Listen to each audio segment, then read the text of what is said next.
আমরা কিন্তু সকলেই চা বানাতে পারি, কিন্তু হোটেলের চাটা একটু বেশি মজা হয়। তাই বলি কি প্রতিদিন হোটেলে যাওয়া যায়? তাই আজকে বানিয়ে নিলাম বাসায় ঘরে থাকা উপকরণ দিয়ে দুধ চায়ের একটি দারুণ মশলা।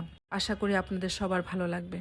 এই মশলা তৈরিতে সবচেয়ে বেশি দিতে হবে এলাচ, কারণ চায়ে এলাচের ঘ্রাণটাই বেশি আসে। তারপর দিয়ে দিলাম লবঙ্গ, দিয়ে দিচ্ছি কালো গোলমরিচ, দিয়ে দিলাম একটা বড় সাইজের স্টার। আমি আমার পরিমাণ মতো দারুচিনি দিচ্ছি, আপনারা দারুচিনি ঘ্রাণ বেশি পছন্দ করলে আরেকটু বাড়িয়ে দিবেন। দিয়ে দিচ্ছি গোলমরিচ। চুলার আঁচটা লো ফ্লেমে রেখে 2-3 মিনিট ভেজে নিব। এখানে আমি শুকনো আদা নিয়েছি, যেটা আমি ঘরে ধুয়ে পরিষ্কার করে রোদে শুকিয়েছি।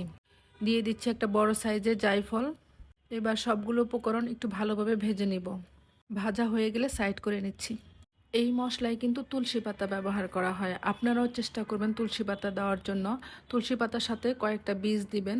তুলসী পাতাটা আমি ভালোভাবে ধুয়ে টিস্যু দিয়ে মুছে মুচমুচো করে ভেজে নেব। আমার সবগুলো মশলা ভাজা হয়ে গিয়েছে। এবার একটা গ্রাইন্ডার জারে নিয়ে ভালোভাবে গ্রাইন্ড করে নিব, তবে মিহি গ্রাইন্ড করব না, একটু দানাযুক্ত থাকবে। এই তো আমার মশলা রেডি হয়ে গিয়েছে। মশলাটা কাঁচের জার অথবা এয়ারটাইট বক্সে সংরক্ষণ করতে হবে।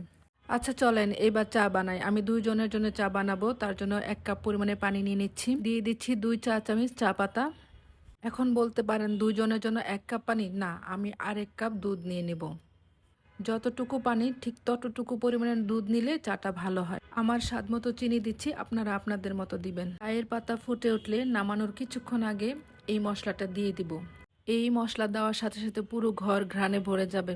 যে দুধ চা খায় না সেও খেতে চাইবে। আমি গ্যারান্টি দিয়ে বলছি, এটা একেবারেই নো ফেল একটি রেসিপি। অবশ্যই অবশ্যই বাসায় ট্রাই করবেন। আসসালামু আলাইকুম।